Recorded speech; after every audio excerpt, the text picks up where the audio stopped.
अफगानिस्तान पाकिस्तान के साथ अपनी दुश्मनी को एक नए मुकाम पर लेकर जा रहा है। तालिबान और पाकिस्तानी सेना के बीच चले संघर्ष के बाद अब अफगानिस्तान की तालिबान सरकार ने पाकिस्तान के शहबाज शरीफ सरकार को कड़ा सबक सिखाने की ठान ली है। तालिबान की योजना पाकिस्तान को प्यासा मारने की है।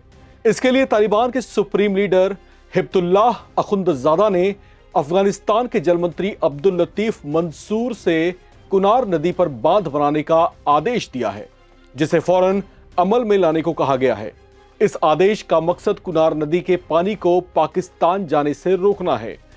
अब्दुल लतीफ मंसूर ने दावा किया है कि अफगानों को अपने जल संसाधनों का प्रबंधन करने का पूरा अधिकार है। कुनार नदी पाकिस्तान के चित्राल क्षेत्र से निकलने वाली 480 किलोमीटर लंबी नदी है, जो अफगानिस्तान के नंगहार और कुनार प्रांतों से होकर गुजरती है और वापस पाकिस्तान में प्रवेश करते हुए सिंधु नदी में मिल जाती है। अफगानिस्तान से पाकिस्तान में बहने वाली काबुल और कुनार नदियां पाकिस्तान के लिए पानी का एक बड़ा स्रोत हैं। पहलगाम हमले के बाद भारत ने जब पाकिस्तान के खिलाफ ऑपरेशन सिंदूर की शुरुआत की थी, उसके बाद भारत ने भी उसी तरह से उसकी कूटनीतिक धुनाई की थी, जिससे वो बेहाल हो उठा था। भारत ने सिंधु जल संधि को स्थगित कर दिया था, जिससे पाकिस्तान में कभी सूखा तो कभी अचानक आने वाली बाढ़ों से हाहाकार मच गया था। भारत के ही नक्शे कदम पर चलते हुए अब अफगानिस्तान की तालिबान सरकार इससे भी ज्यादा कड़ा कदम उठाने जा रही है, जिससे पाकिस्तान में भारी जल संकट और त्राही त्राही मच सकती है।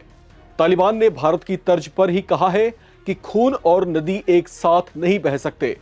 पहलगाम आतंकी हमले के बाद सिंधु जल संधि को सस्पेंड करते हुए भारत के प्रधानमंत्री नरेंद्र मोदी ने दो टूक शब्दों में कहा था कि नदी और खून एक साथ नहीं बहेंगे।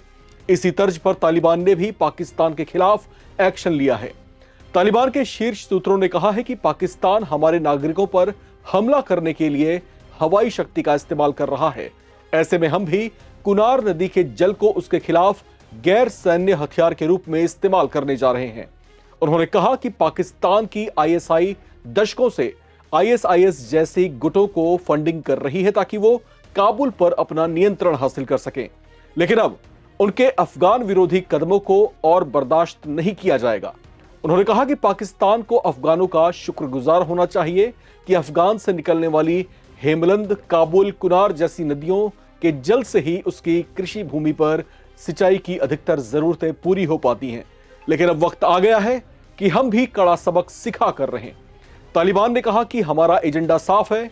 हम अफगान कृषि और बिजली के लिए पानी को पाकिस्तान में प्रवाहित होने से पहले सुरक्षित कर रहे हैं।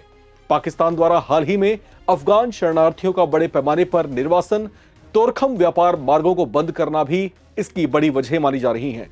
अब तालिबान की ओर से पानी को रोकने के फैसले को पाकिस्तान के आर्थिक और मानवीय दबाव का बदला माना जा रहा है।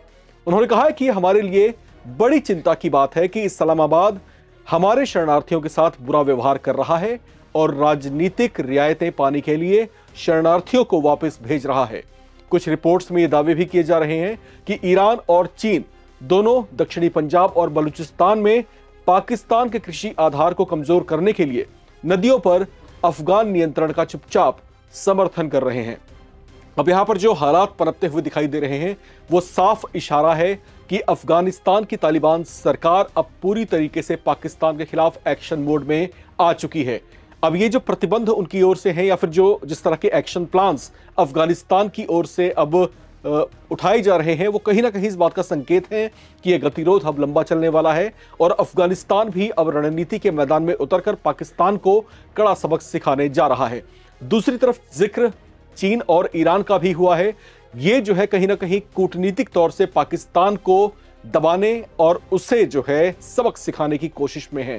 तभी शायद अप्रत्यक्ष तौर से उन्होंने अफगानिस्तान के जो तालिबान सरकार है उसका जो है एक तरीके से मौन रह करके समर्थन किया है। वरना इससे पहले अक्सर हुआ यह करता था कि कोई भी ऐसा देश जो पाकिस्तान के खिलाफ कड़ी टिप्पणियां करता था, या फिर बलूचिस्तान की ही अगर हम बात कर लें तो चीन जो है अक्सर उठ खड़ा हुआ करता था और पाकिस्तान के समर्थन में कोई ना कोई बयान उसका आया करता था। लेकिन जब से पाकिस्तान की नजदीकियां डोनाल्ड ट्रंप की अमेरिकी सरकार से बढ़ी हैं, उसके बाद से चीन भी तिरछी निगाहों से पाकिस्तान को देख रहा है और एक तरीके से मान सकते हैं कि वो भी कहीं ना कहीं अप्रत्यक्ष तौर से तालिबान का ही कहीं ना कहीं समर्थन भी कर रहा है।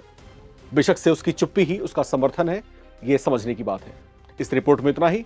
बाकी अपडेट्स के लिए आप बने रहें और देखते रहें नवभारत टाइम्स।